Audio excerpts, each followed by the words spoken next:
il est clair que Macky Sall a raté la tentative la plus poussée, la plus osée qu'il voulait esquisser pour empêcher que Sonko soit candidat. Mais Macky Sall, dans ce processus, a tenté de semer le doute dans l'esprit du peuple sénégalais, en présentant Ousmane Sonko comme quelqu'un qui aurait perpétré une atteinte aux mœurs. Macky Sall a en réalité voulu commencer la campagne présidentielle de 2024 au tribunal. Il a échoué à faire éliminer Sonko de la présidentielle 2024, mais il a utilisé la justice pour salir Ousmane Sonko, notamment dans les esprits les plus faibles. Auprès de ceux qui n'ont pas une analyse profonde du jeu politique, eh bien Macky Sall a tenté de semer le trouble.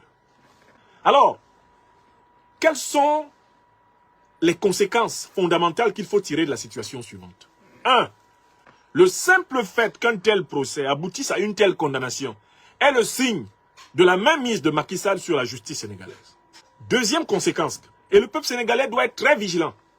Il s'ensuit que Macky Sall compte utiliser la justice sénégalaise l'année prochaine pour usurper la présidence de la République du Sénégal. Il compte l'utiliser pour être président à tout prix. Vous me demanderez, mais qu'est-ce qui prouve qu'il compte le faire? D'abord, c'est le fait qu'il ait mis la main sur la justice. Mais il y a un deuxième fait, c'est que Macky Sall est étroitement conseillé pour son ambition de 3e mandat par un certain monsieur Alassane Dramane Ouattara. Et vous allez voir que Macky Sall se comporte exactement comme Ouattara lorsque Ouattara Alassane Dramane se préparait à violer la constitution ivoirienne. Macky Sall a commencé par jurer devant le peuple sénégalais qu'il ne serait jamais parjure de sa parole, qu'il ne toucherait pas la constitution, qu'il avait marqué l'histoire du Sénégal en s'opposant à Abdoulaye Wade à propos du respect de la constitution, et que lui jamais, mais au grand jamais, il ne cracherait sur sa propre histoire. Il a créé la confiance. Phase 1. Macky Sall est passé à la phase 2. Il a envoyé des juristes qu'on trouvait. Il a envoyé des juristes de prétendue bonne foi prêcher la thèse de la possibilité juridique de son mandat. Et dans tout cela, lui, il était en retrait, il ne voulait plus en parler. Il a créé donc la phase du doute, Macky Sall. Tout le Sénégal s'est embrasé entre trois camps. Le camp de ceux qui disent le droit le permet, le camp de ceux qui disent le droit ne le permet pas, et le camp de ceux qui disent non, au nom de la morale. Macky Sall ne doit jamais le faire. Laissons les histoires de droit. Macky Sall doit respecter sa parole. On ne peut pas diriger un peuple en étant un menteur aussi flagrant sur des questions d'honneur. Sur des questions qui engagent le bien commun, un menteur ne doit pas gouverner. Trois thèses se sont affrontées. Il a le droit. Alors, de brillants juristes sont sortis et ont démontré brillamment comment, en fait, il était juridiquement impossible, finalement, d'empêcher Macky Sall d'être candidat à un 3e mandat. D'autres juristes ont montré comment juridiquement, comme dirait Sansan Kambilé, l'autre voyou, ministre de la Justice en Côte d'Ivoire, mathématiquement, c'est impossible pour lui d'être candidat. Je peux vous le démontrer, mais ça prendrait trop de temps. Mathématiquement, c'est impossible. Au Sénégal, on a eu des mathématiquement impossibles qui sont sortis comme ça. Et pendant cette période-là, Macky Sall confisquait l'appareil d'État. Macky Sall retournait la gendarmerie, retournait l'armée, retournait la police, retournait les renseignements généraux. Macky Sall se mettait à contrôler la justice. Macky Sall était en train de mettre la main sur les pans entiers de l'appareil d'État sénégalais pour préparer la phase 3. Et voici le commencement de la phase 3, qui correspond exactement à la phase 3 de Ouattara. Macky Sall a commencé le passage en force. Dans le passage en force, il lui fallait d'abord faire sauter un verrou fondamental. Il sait que celui qui est favori pour gagner l'élection présidentielle de 2024 au Sénégal, c'est Ousmane Sonko. Donc Macky Sall a voulu ni plus ni moins, que l'éliminer. Si ce n'est physiquement, du moins l'éliminer juridiquement, judiciairement. Vous avez tous assisté à des tentatives d'élimination physique d'Ousmane Sonko. Donc je voudrais ici appeler le peuple sénégalais et l'opposition sénégalaise à ne pas se tromper. Et d'où la troisième conséquence. Il ne faut pas laisser Macky Sall être candidat.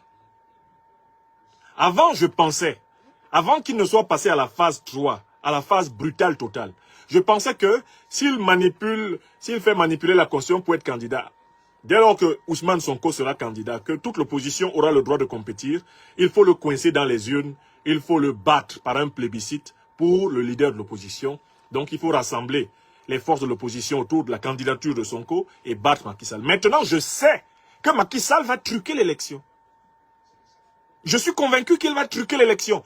Parce qu'il a déjà commencé par faire truquer le procès, eh bien, d'Ousmane Sonko à Dakar. Est-ce que vous m'écoutez?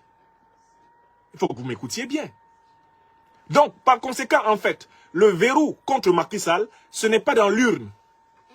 Il n'a pas le droit d'être candidat. Le peuple sénégalais aurait tort d'attendre que Macky Sall soit immoralement, illégalement, illégitimement, ou selon lui légalement et légitimement candidat, avant de le contrer dans les urnes. Parce que si Macky Sall veut être candidat, c'est bien parce qu'il veut forcer le résultat, truquer l'élection.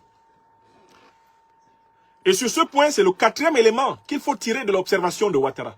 Ouattara n'a pas décrété qu'il était candidat en violant l'article 55 et l'article 183 de la Constitution ivoirienne pour aller accepter un résultat qui lui serait défavorable.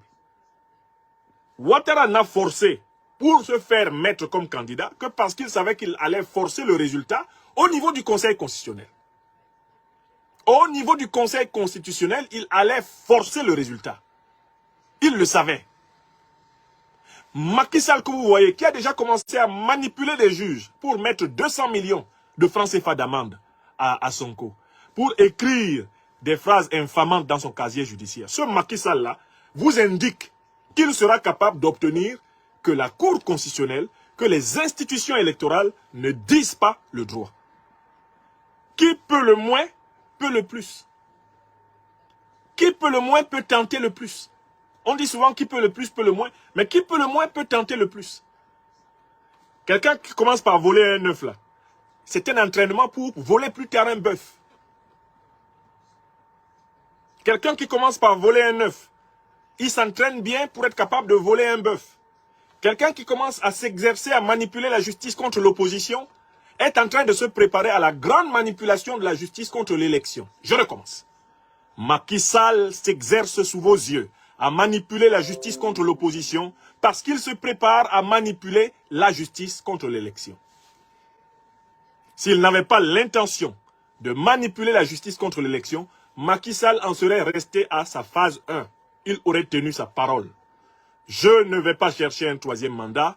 Je me suis battu dans ce pays contre les parjures des dirigeants, l'immoralité, l'absence de respect de la parole donnée, l'absence de sacralité de la parole donnée. Eh bien, moi, Macky Sall, après mes 2 mandats, je me retirerai dignement. Dès lors que Macky Sall a renoncé à cette parole d'honneur, vous devez savoir qu'il a pour ambition de soumettre les institutions, eh bien, à son ambition. Celle d'être président à vie de la République du Sénégal, comme son aîné favori, son conseiller spécial, son très grand conseiller spécial, Alassane Dramane Ouattara.